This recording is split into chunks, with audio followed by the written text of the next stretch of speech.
और ऐसे में जब इस तरीके की तस्वीरें देखने को मिलती हैं तो दुख होता है। अब पाठशाला में आगे बढ़ेंगे। समाज शास्त्र की क्लास। सरकारी नौकरी पाने के लिए बेटी ने मां को मार डाला। नहीं उतरी ना हलक से। गुनाह में बड़े पापा और भाई बहन भी शामिल, और ये वो लड़की है आरोपी। श्री रामचरितमानस में उत्तरकांड के 7वें अध्याय में तुलसीदास जी कहते हैं, मातु पिता गुर विप्र न मनहि, आपु गए अरु घालहि आनहि, मन क्रम वचन जनित अग करहि, पशु कई नाई उदर भई भरहि। मतलब ये कि कलयुग में लोग अपने माँ बाप, गुरु और ब्राह्मणों को मानेंगे ही नहीं। वो मन, कर्म और वचन से पाप करेंगे, जानवरों की तरह केवल अपने बारे में सोचेंगे। इस चौपाई का जिक्र मैं इसलिए कर रही हूं क्योंकि तुलसीदास जी ने जो बात 450 साल पहले रामायण में लिख दी थी वो आज सच साबित हो गई। राजस्थान के जयपुर की कहानी, आपके सामने ये तस्वीर सुनेंगे तो यकीन ही नहीं होगा कि कोई औलाद, वो भी एक बेटी, अपनी मां के साथ ऐसा कर सकती है। और वो मां जो विधवा है, जिसकी सरकारी नौकरी और उसकी जायदाद पाने के लिए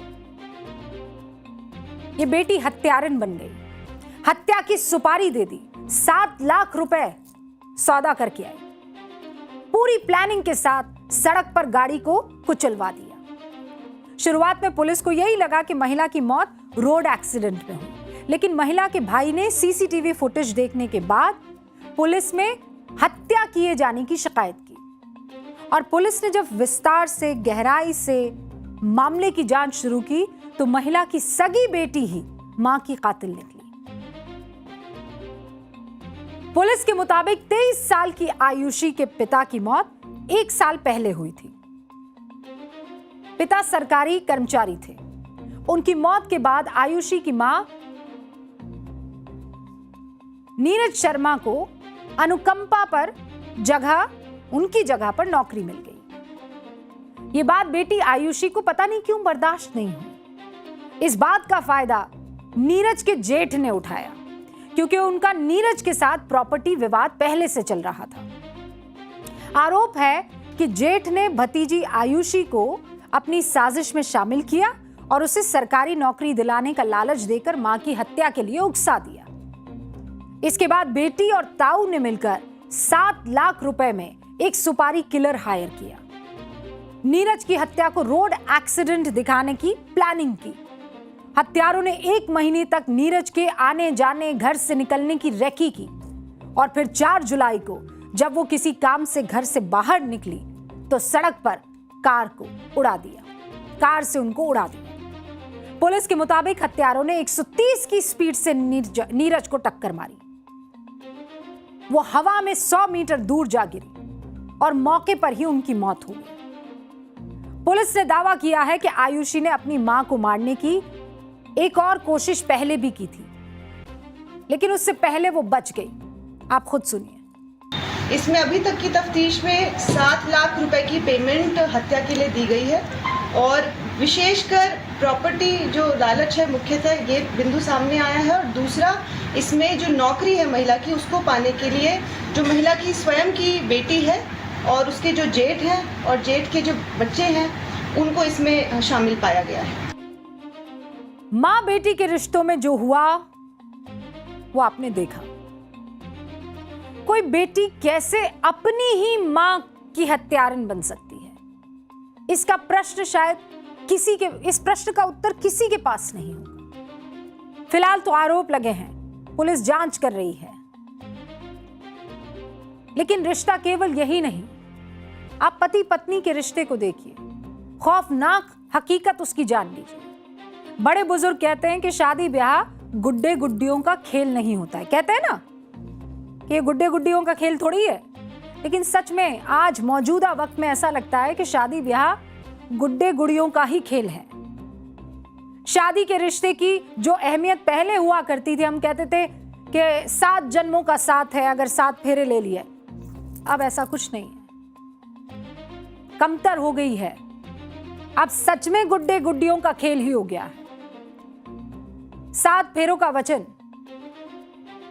आप इस्लाम धर्म में बात कर लीजिए, निकाह नामे की शर्त, ईसाई धर्म की बात कर लीजिए, ओथ, धार्मिक प्रतिज्ञा, वाउस जिसे कहते हैं, सिख धर्म की बात कर लीजिए, 4 लावा की रस्में, हिंदू धर्म की बात कर लीजिए, 7 फेरे। क्या आज का युवा इन परंपराओं को, इन रीति रिवाजों को सिर्फ शादी ब्याह की एक रस्म अदायगी भर मानता है? Pre wedding, post wedding, photo shoot, dinner, get together, lunch, honeymoon, बस। क्योंकि अगर आज के दौर में इन रस्मों को आत्मसात किया जाता तो कम से कम ऐसी खौफनाक घटनाएं तो सामने नहीं आती, ऐसी कि सिरहन पैदा कर दे। मेरठ की मुस्कान का चेहरा तो आप सबको याद होगा।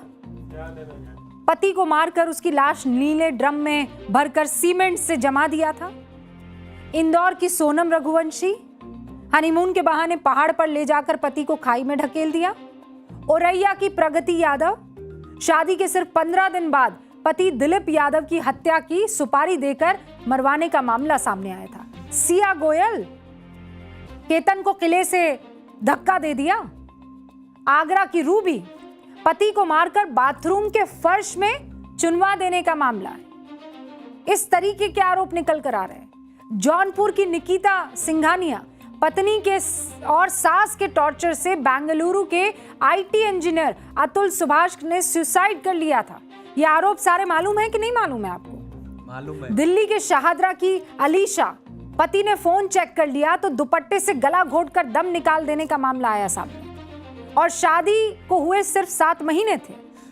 मुंबई का आफताब पूनावाला, शक्ल भी याद आ रही होगी आपको।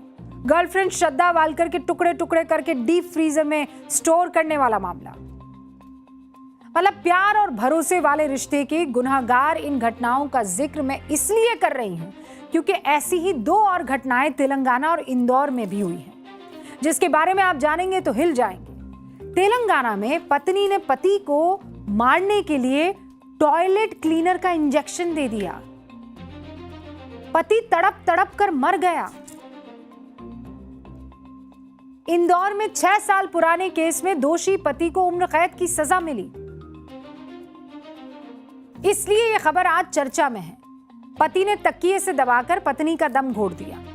सांप के डसने का नाटक किया, लेकिन बाद में राज खुल गया।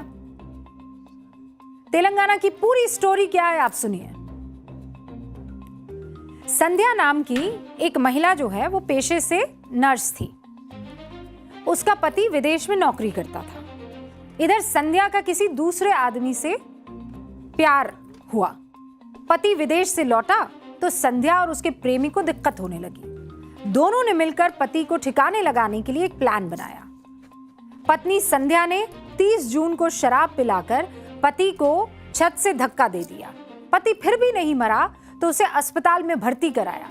लोगों को कहा कि दारू के नशे में खुद छत से गिर गया। आरोप है कि संध्या ने अस्पताल पहुंचकर पति को टॉयलेट क्लीनर वाला इंजेक्शन लगा दिया। इससे उसकी तड़प तड़प कर मौत हो गई। अब इंदौर की कहानी सुनिए। 6 साल पहले 2019 की है। प्रेमिका के चक्कर में पति शालू पत्नी शिवानी को रास्ते से हटाने का प्लान बनाता है। शालू 620 किलोमीटर दूर से 30,000 में जहरीला कोबरा सांप खरीद कर लाता है। 11 दिन घर में छिपा कर रखता है और 12वें दिन मौका मिलते ही तकिए से गला घोटकर पत्नी को मारता है। उसके बाद मरे हुए कोबरा सांप के दांत पत्नी के हाथ में गाड़ देता है ताकि लोग ये समझे कि शिवानी की मौत किससे हुई? सांप के डसने से। कोर्ट में सब कुछ क्लीन हुआ और क्लियर हुआ। कोर्ट ने पति शालू पटेरिया को उम्र कैद की सजा सुनाई। इसीलिए यह खबर फिर चर्चा में है। इन सभी घटनाओं में पति या पत्नी की हत्या के 2 मनोवैज्ञानिक कारण नजर आते हैं। पहला ये कि आपसी झगड़ा है। पति पत्नी के बीच झगड़े अक्सर इंपल्स कंट्रोल डिसऑर्डर यानी गुस्से का काबू करने की कमी और इमोशनल हाईजैक यानी उफनती भावनाएं दिमागी सोच का अपहरण कर लेती हैं। दूसरा मनोवैज्ञानिक कारण है स्प्लिट पर्सनालिटी, यानी दोहरी जिंदगी जीना। आगरा की रूबी, जौनपुर की निकिता, मुंबई का आफताब, इन तीनों में आपसी झगड़ों के चलते अपने पार्टनर को या तो मार डाला या फिर आत्महत्या के लिए उकसा दिया।